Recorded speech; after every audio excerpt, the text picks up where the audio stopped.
तो क्षणभर बाजूलाच ठेवतोय, पण या देवावर मात हा मेघनाथ करेल. देवावर मात? पण देवावर मात तू करशील? अरे जगच्या पित्याला रावणाला माझ्यावर मात्र शक्य झालं नाही. तू काय करणार? धर्माच्या बाजूने जाऊ. माझ्या बाजूनं होय ना? सत्य मग आई तेव्हा तुला उभारतांच्या दर्शनासाठी मी आणि माझी कन्या कैलासापर्यंत आलो होतो. आणि त्यावेळी माझा कन्यालाही आशीर्वाद दिला. तिच्या सौंदर्याला साजेल शोभेल रूपवान एवढंच नव्हे तर तुझ्या तत्वाला साजेल, तुझ्या पराक्रमांना साजेल असा शूरवीर तिला नवरा मिळेल. होय ना? तर आई याच्यानंतर नेमकं घडलं तर काय? तर केवळ एक यक्षरूपी संत माझ्या पूर्वीचा शरणागत होता. आणि त्या संताला निवारण देण्यासाठी शंकादेवी श्रावणाचा पुत्र तो मेघनाथ झाला. यात वावगते काय? आपल्या कन्येचं रक्षण झालंय या एका बापाला समाधानच वाटायला हवं. आई समाधान आम्हाला त्यावेळी सुद्धा वाटलं. हा, पण ज्याने आपल्या कलेचं संरक्षण केलं हा. त्या माझ्या कन्येनं त्याच मेघनाथाला स्वतःचं प्रेम निष्काळजी केलं. मग आनंदच वाटायला हवा. मुलाचं वचनही दिलं. आनंदच वाटायला हवा कारण तुमच्या पराक्रमाला साजेल शोभेल असा मेघनाथ आहे नक्कीच. आहेच. हो ना? पण आई हा. हा शेष एक दैवी तत्वाचा विचार आहे. मग या दैवी तत्वाचा अपमान त्या लंकादेश रावणानं केला. आणि म्हणून या दैवी तत्वाचा अपमान त्या लंकादेश रावणानं केला. अर्थात मेघनाथाचा चामात घडून स्वीकार हा शेष केव्हाही करणार नाही. म्हणजे आपल्याला विवाह मान्य नाहीये. हा विवाह न- मग आपल्या कन्येशी आपण समजूत घालायला हवी. तिला समजून सांगायला हवं आणि एक कन्या आपल्या बाबाचं नक्की नाही के.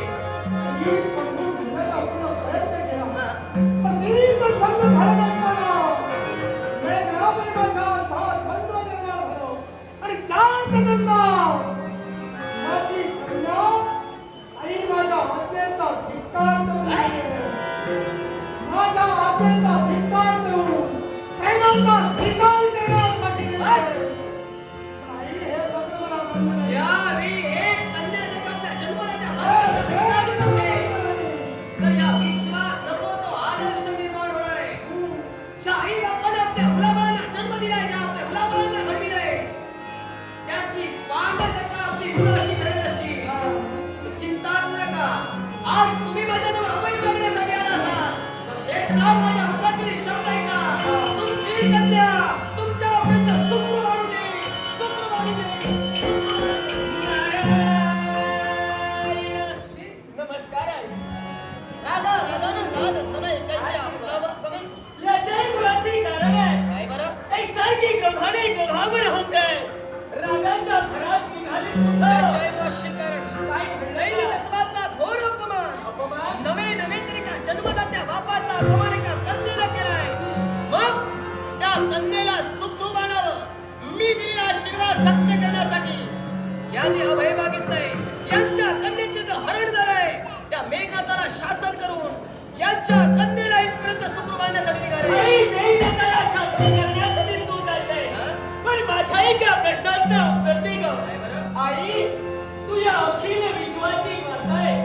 पण या विश्वाच्या ठिकाणी असणारे सारे लोक हे तुला कुणासमान? नक्कीच कन्या आणि पुत्रासमान होय. होय ना? नक्कीच. पण त्यांचा घातक तू केला असेल तर या विश्वाच्या ठिकाणी पुत्र घातकी माता म्हणून या साऱ्या विश्वाच्या ठिकाणी तुला ओळखणार. नाही, या विश्वाची जननी या नात्यानं जर का हे पाऊल मी उचललं असेल तर नाही हे माझ्यानं शक्य होणार. आई तू जाणार नाहीस का? मला न्याय मिळणार नाही का? कोणी चिंता करू नको. कारण ज्या अर्थी देवर्षी नारद मुनी यांची पावले इथपर्यंत पडली, अर्थात आपलं कोडं नक्कीच सुटणार आहे. हे या आहे. वर्षी मी जर का गेले असेल तर माझ्यावर डाग तो लागणार आहे. पण मी यांना दिलेला शब्द हा सत्य व्हायला हवाय. तो कसा पूर्ण सत्य करावा? होणार तो कोणता तरी माहिती का? त्या तऱ्हेनं. हे जे विघ्न निर्माण झालं हा. या विघ्नांचं निवारण करण्यासाठी अगं आई तुझा बाळ गजानन त्या गजानना इथपर्यंत बोलवला.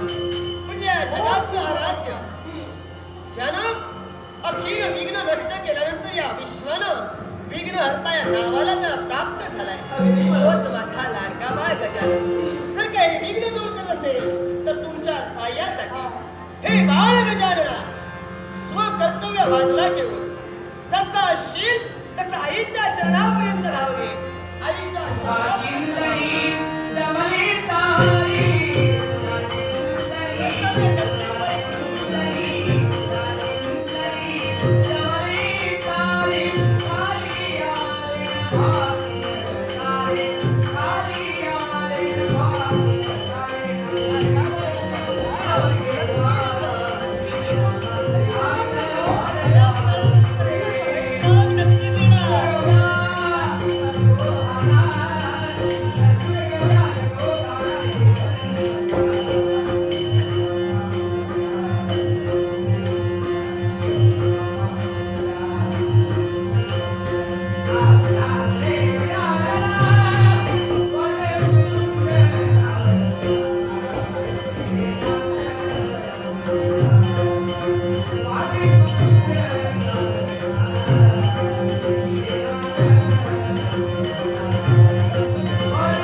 इष्ट काम सर्व मनतः सफला हे भक्त तुमच्या मनातील प्रत्येक इच्छा पूर्ण होईल असा मंगलमय आशीर्वाद आश्चर्य वाटलं ते एकाच गोष्टीचं गणेश रूपी स्वकर्तव्य पूर्ण करत असते वेळी माझ्या आईची हाक ऐकू अर्थात त्या हाकेसरशी आमची पावलं आईपर्यंत लागली. आई तुझ्या पवित्र कोण हा बाबूंची नारायण सदैव कल्याण हा शेष नतमस्तक सदैव कल्याण आई आश्चर्य वाटू लागलं ते तुझ्या बाबत ग मला. थोडंसं आश्चर्य. कारण स्वकर्तव्य मी पूर्ण करत असते वेळी आई आपले भक्तांची इच्छा पूर्ण करत असताना तुझी हाक मला ऐकू येऊ लागली. मग आई सांग या गणेशाला या कैलास पर्वती का पाहिजे यालाही कारणे. का आज आमचे परमप्रिय भक्त म्हणजे शेषनाग शिवशक्तीचे एकनिष्ठ भक्त आज यांच्या जीवनात घडणारा प्रसंग नवे नवे तर दैवी तत्वाला कलंक आणि एका पितृदेवतेचा जर का अपमान होत असेल तर त्याला वाचा फोडण्यासाठी बात सागवनीत पर्यंत झाले. आई एकंदरीत बोलता बोलता बरंच काही बोलून गेले. मला माता पित्याच्या तत्वाला कलंक लागू लागला. नक्कीच मला भक्तावर संकट निर्माण झालं. आई अगं शेष ना फक्त तुमचाच भक्त नव्हे तर या गजाननाचा एक परमप्रिय भक्त हो म्हणून स्वतःचा यथोपवेत म्हणून त्याला माझ्या उदरी मी केवळ माझ्या संपूर्ण देहाभोवती घेतले. हो ना. आणि हा माझा परमप्रिय भक्त हो. मग आणि तू म्हणालीस माझ्या भक्तावर संकट काय करशील? ते आई मला सांग हे संकट आणलं तरी कोणी या- आणि नेमकं घडलं तरी का या शेषनाग यांच्या जीवनात हा त्यांची कन्या म्हणजे सुलोचना हम्म.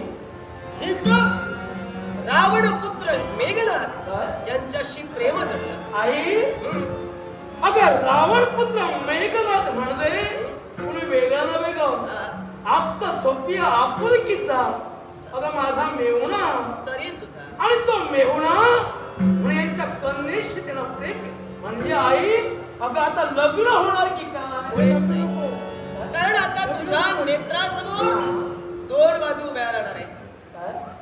एका दिशेनं तुझा परमप्रिय भक्त बाळ आणि एका दिशेनं तुझं नातं. मग भक्त अगोदर की नातं अगोदर याचा विचार तू करायचा आहे. कारण आई त्यांचं प्रेम झाल्यानंतर ही वार्ता शेषनाग यांना समजतात. लंकाधीश रावण हा यांचा वैरी होय. एवढंच नसून यांच्या राज्यात जाऊन त्यानं हैदोस मांडला. यांना राज्यहीन केलंय. अर्थात ही चिंता मनाच्या ठिकाणी ठेवून हे एक दैवी तत्व आहे या दैवी तत्वाचा अपमान स्वतःच्या कन्येकडून होतोय म्हणून तिला समजावूनही सांगितलंय. पण त्या कन्येनं काय केलंय? जन्माला त्या बापाचा विचार न करता हे आज मिळाल्या प्रेमाचा विचार करून या बापाचा धिक्कार करून, बापाचा अपमान करून, या बापाची माया स्वतःच्या पायी तुडवून त्या मेघनाथाचा हात रोटली गेले. अर्थात मी यांना शब्द दिलाय, एका बापाचा अपमान या विश्वात केव्हा येऊ देणार नाही. तुमच्या कन्येला सुखरूप आणेल आणि या मेघनाथाला शासन करेल. आई मग म्हणून मेघनाथाला शासन करेल हे तुझ्या अंततील शब्द नक्कीच नव्हेच तर माझा परमप्रिय भक्त म्हणजे शेष होय. हं? हे शेष आईच्या मुखातून निघालेला प्रत्येक शब्द हा मूर्तिमंत सत्यचा आहे ना. अगदी तुझ्या मनाविरुद्ध तुझी कन्या मेघनाथाशी लग्न करण्यात दर्शवू लागली. माझा धिक्कार करून घे. तुझा अधिकार म्हणजे पुरेपूर तुझा निवड नकार आहे का? माझा पुरेपूर या विवाहाला नकारच आहे. मग तुझा जर नकार असेल आणि तुझा जर धिक्कार न करू तर मेघनाथाला जर का अपमान केला असेल तर या विश्वात आप्त स्वकीय सगळे सोयरे फार वेगळे, पण देव आणि भक्त हे नातं फार वेगळं आहे. देवापेक्षा एका मात्र श्रेष्ठ ठरलं तो म्हणजे भक्त. अर्थात भक्तासाठी मी जाईल. आई एवढंच नव्हे तर केवळ माझ्या भक्ताचा अपमान नव्हे तर हा अपमान आई तुझाही होय. अर्थात तुझे शब्द सत्य करणं एका पुत्राचा धर्म धरा. म्हणून तुझ्या आज्ञेप्रमाणे दररोज त्या मेघनाथाला मी शासन करणच करेन. निघालोय माझ्या भक्ताला न्याय देण्यासाठी, तुझा शब्द सत्य करण्यासाठी. यशस्वी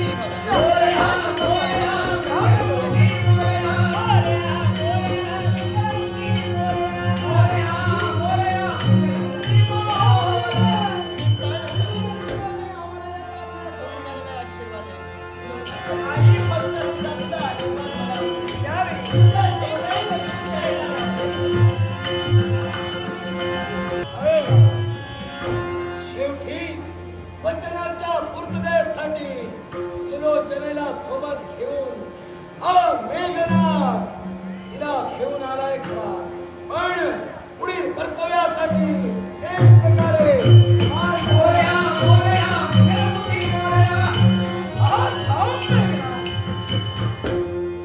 हे बाळ, सर्वप्रथम रावण पुत्र मेघनाथ तुला नमस्कार. सदैव कल्याण होईल असा आशीर्वाद झालं मनाचं समाधान. हे मेघनाथ तुझ्या मनाचं समाधान म्हणे झालंय, पण अद्याप माझ्या मनाचं समाधान नाही झालं. काय देवा, कारण प्रत्येक गोष्ट योगायोगाला घडत असते, पण या क्षणी हा योगायोग घडवून आणावा लागलाय तो केवळ तुझ्याच मुळे.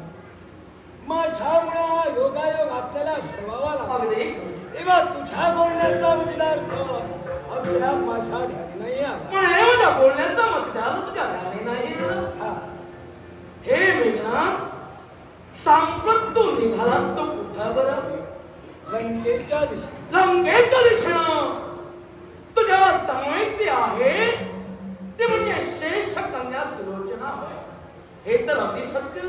निश्चितच. मग सांग, तुम्ही दोघेही लंकेच्या दिशेनं निघाला. होय देवा. तुझा द्वंद्वती शेष नागाशी ठरवलं, कारण त्यांची इच्छा आणि त्यांच्या मनाविरुद्ध अगदी तुम्ही वागू लागला. त्यांना पटलं नाही म्हणून तुम्ही प्रतिकार केला आणि अखेर त्यांच्या तिथून तुम्ही माघारी फिरला. हे तर सत्य ना? होय देवा. म्हणे तुमचं एकमेकावर प्रेम जडलं.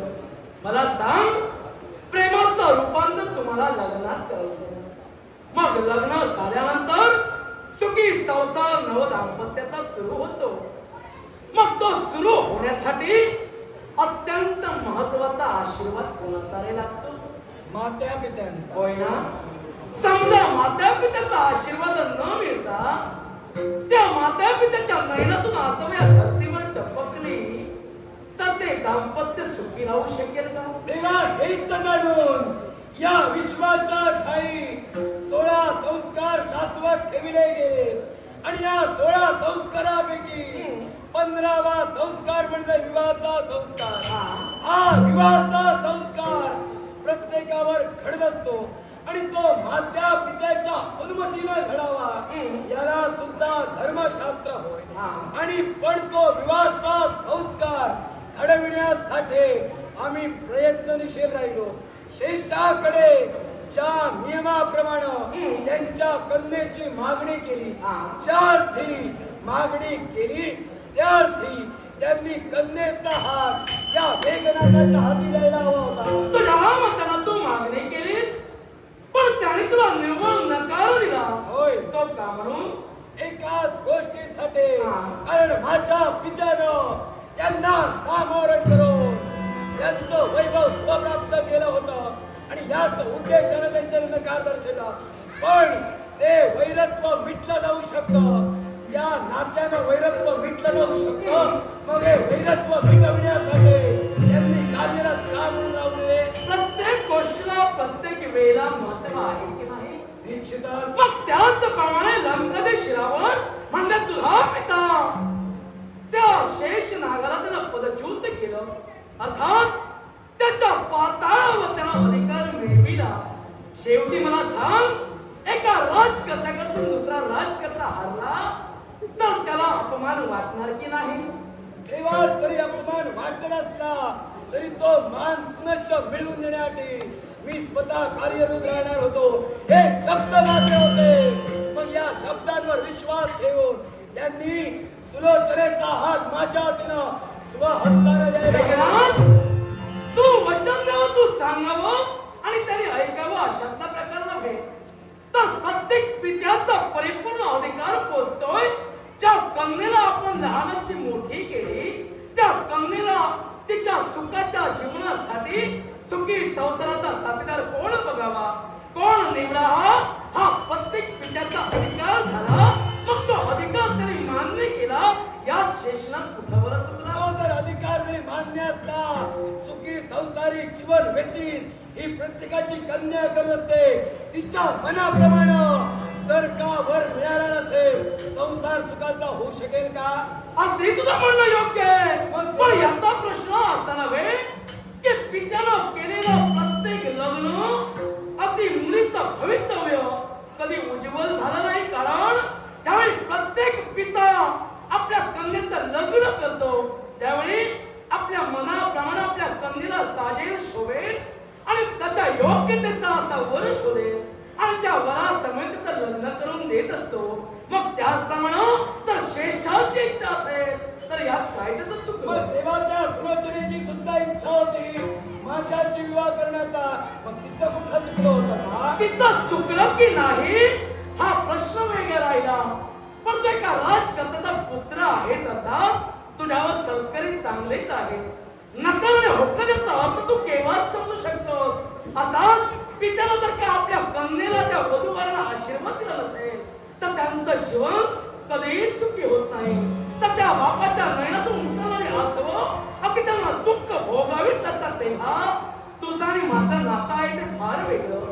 आणि त्याच नात्यामुळं मेघनाथ तुला मी समजावण्यासाठी इथवर आलोय. जी सुलोचना तुझ्या समवेत आहे तिला माझ्या सवलीत कर. तेव्हा तेच नातं पुढे घेऊन जर आलं असेल तर त्याच नात्याच्या तुला सांगतोय, त्याच नात्याचा ध्यान राख आणि माझ्या विवाहाची तयारीला सुरुवात करा. त्याच नात्याचं ध्यान देवानं केव्हाच राखीलं. म्हणून तुझ्यापर्यंत आता तो आलो. माझ्या जीवनातील सुख सोहळा हा रोखण्यासाठी तू का म्हणून तत्पर होतोय? कारण जीवनात पुढं दुःख सोहळा होईल याचा विचार मी तुझा पाहुणा म्हणून करतोय. आणि मेहुण्याचा सुख पाहणं हे माझंही कर्तव्य आहे. म्हणूनच जे तू करतोस ते त्या पित्याच्या अगदी मनाविरुद्ध करतोस.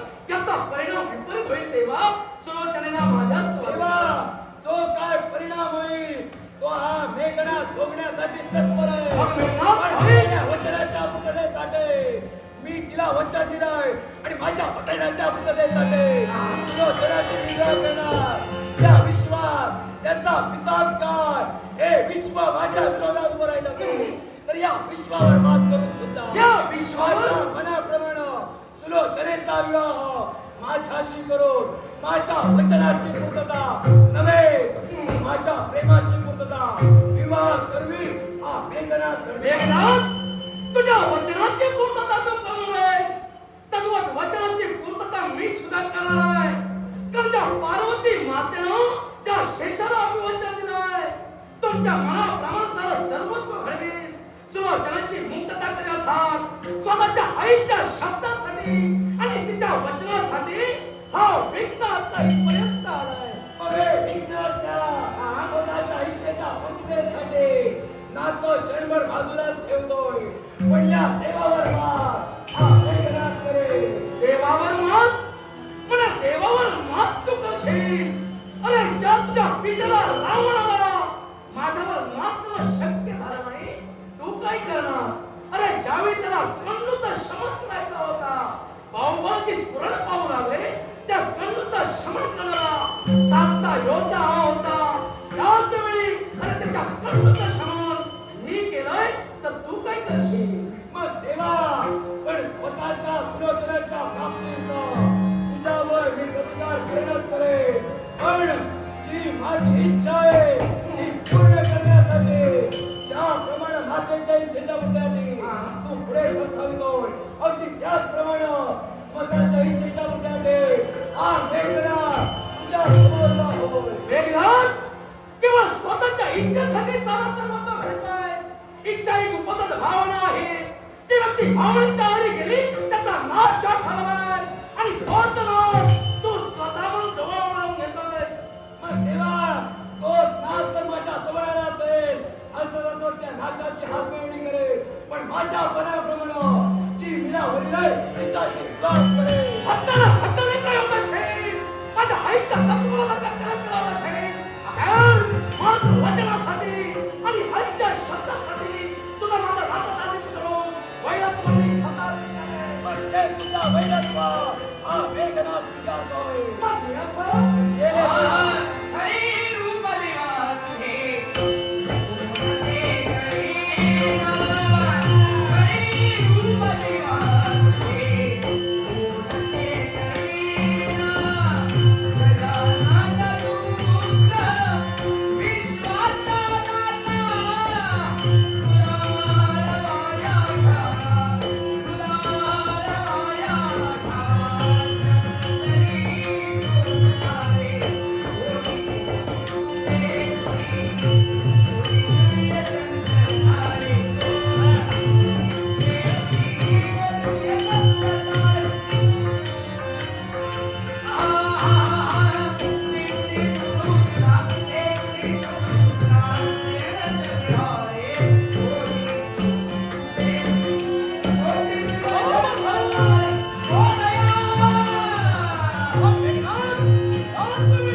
शब्द तर ऐकले असतेच देवा, मला हे करावं लागलं. देवा, समजुतीच्या शब्दात अरे आपण की माया ममतेचा नाता तोडायला गेलास.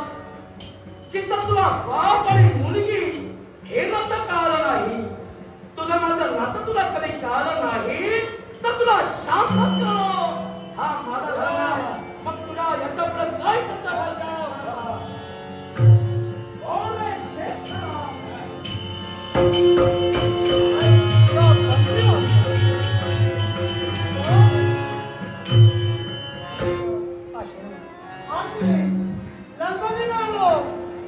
त्याला बंदिवान केलं का? तुझा अपराधी, तुझा गुन्हेगार तुझ्या नेत्रासमोर उभा आहे. बंदिवान केलं बरं झालं, पण देवा काय ते मस्त बंदिवान केले. तोंड जरा बंद केलं असतं तर बरं झालं. याचं तोंड बंद होणारच आहे. काही क्षणापूर्वी बंद होत आलं, आता ते बंदच होणार. तेव्हा अपराधी व्यक्तीनं जास्त बोलू नये. तू आता गुन्हेगार आहे, देवा म्हणूनच बंदिवान आहे. मुक्त होतास तेव्हा सुद्धा काही केलं नाही. त्याच्यामुळं तू आता बोलू नकोस. तुला बंदिवान कारागृहात चित्त हवं ते तू याच्या बाबत तू काय केलं? देवा परत एकदा सांगतोय तुला, याला शासन तू घडवलं, याला बंदिवान तू घडवलं, आणि आता तू दिलेली जबाबदारी मी पूर्ण करतो. म्हणजे पापातून आपला मी बाजूला राहिलो म्हणतो, बाकी काय? त्याची चिंता तू सोड. होय ना? तुझ्यासाठी मी सदोदित उपाय करण तसा शब्द मी तुला दिलेला आहे. देवा, हा. तुझ्या इच्छेसाठी या सगळ्या काळात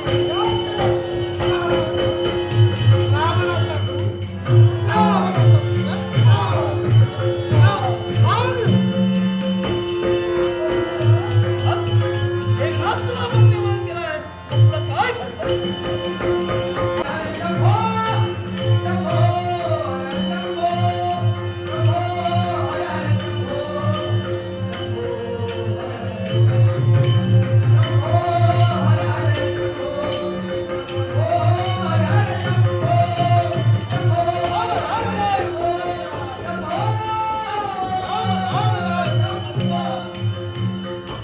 कोण आहे कैलास हवरेले वातावरण आजच्या दिनी मनाला प्रश्न भेट सावताय पण नेमका प्रकार काय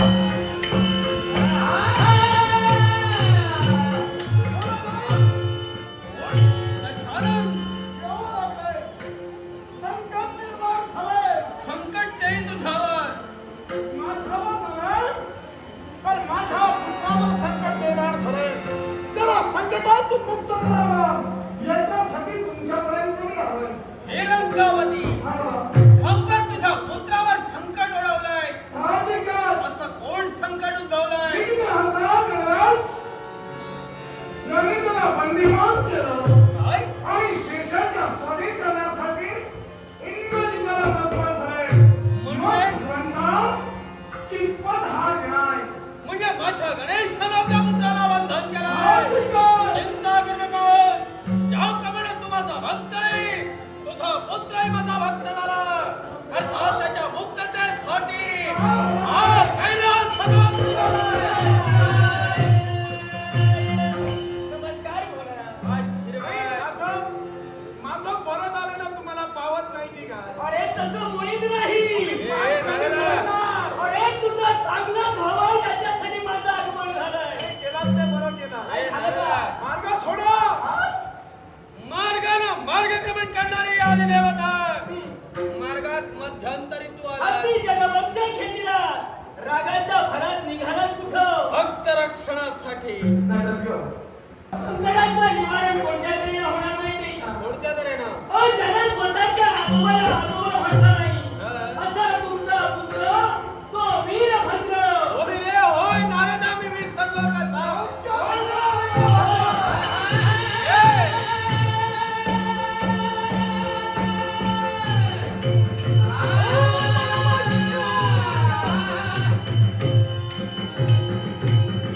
शिवशंकरांची हाक ऐकली आणि याच कैलासी आमचा आगमन झालं.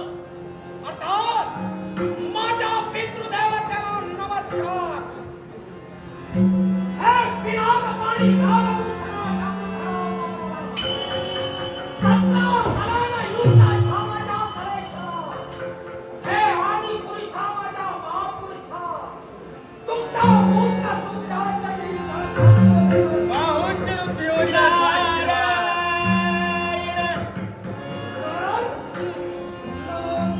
नमो नमः नमो नमः. माझ्या पितृदेवतेचा प्रिय भक्त भक्तराज दशानन वीरभद्र तुमच्या भक्ती तेजाला वीरभद्राचे कोटी प्रणाम. तुमच्या आशीर्वादाचा शब्द ऐकले मन समाधानित झालं. पण जर माझं कार्य तुम्ही माझ्या हाती दिलं त्या कार्यात मी तणावर भाग दिले. यालाही करा तुमच्या हाताला प्रतिसाद देण्यात आलो.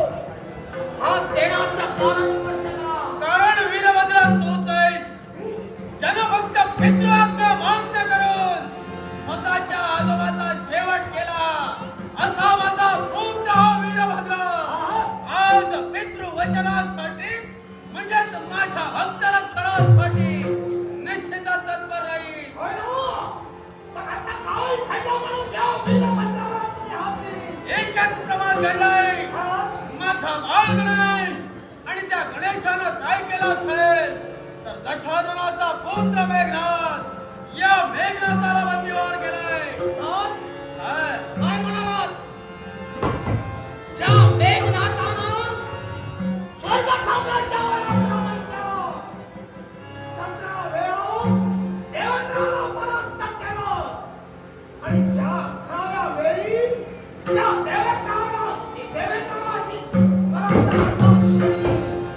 सारा देवताने मेघनाथ अर्थात इंद्राजीचा ही उपाधी त्या मेघनाथाला दिली. त्या मेघनाथाला श्री गजाननाला वधिष्ठ करण्याचं कारण म्हणून एवढंच नाही तर गजाननाच्या सहाय्यानं शेषनागानं त्याला कारागृहात बंदीवान केलंय. आज तुम्हीच म्हणालात मेघनाथाला शेषाच्या कारागृहात बंदिवान केलं गेलं. श्री गजाननाला त्याला बंदिवान करून शेषाच्या हाती सुपूर्द केलं. आज मला सांगा हो, काय ते? त्या शेषानं आपलं दानव करून श्री गजाननाच्या देहावर राहिला. मग त्या शेषाचं सत्य श्री गजाननाच्याने आहे. मग त्या गजाननानं मेघनाथाला बंदिस्त केलं, याचा अर्थ मेघनाथाकडून काहीतरी चुकलं असेल. याची शहानिशा हा देव करेल, पण सम्राट काय तर माझा भक्ता दशानन. आणि मात्र म्हणले माझा बाळ चुकणारा आहे. म्हणजे शेषाची कन्या म्हणजे आता सुलोचना. हिची इच्छा होती की मेघनाथ सरळ लग्न करावं. दोघांचा भेद झाला. अर्जुनाच्या आराधात झाला. दशानन, होत सांगली. तुम्ही काय म्हणालात? मेघनाथाचं सुलोचनेवर प्रेम जडलं. होय. त्या प्रेमाला तुझारा सुलोचनेनं दिला. मग मेघनाथाला श्री गजाननानं बंदिस्त करण्याचं कारणच कोणतं? प्रतिकार केला तो शेषाने केला. आणि शेषामध्ये सार्थ झाला नाही. म्हणून त्या क्षणाला विघ्नहर्ता नारायणा त्या रसातील शेषाला सहकार्य केलं आणि माझ्या पुत्राला शेषाच्या स्वाधीन केलं. काय म्हणालात तुम्ही? तुम्ही माझ्या पित्याचे भक्त. श्री गजाननानं आपल्या भक्ताला सहाय्य केलं आणि तुमच्या पुत्राला चक्रबंद केलं.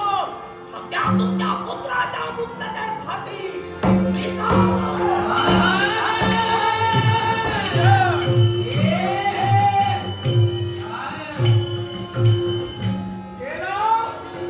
तो बरं झालं लवकर गेला. आमची मुक्तता झाली. निर्धारा.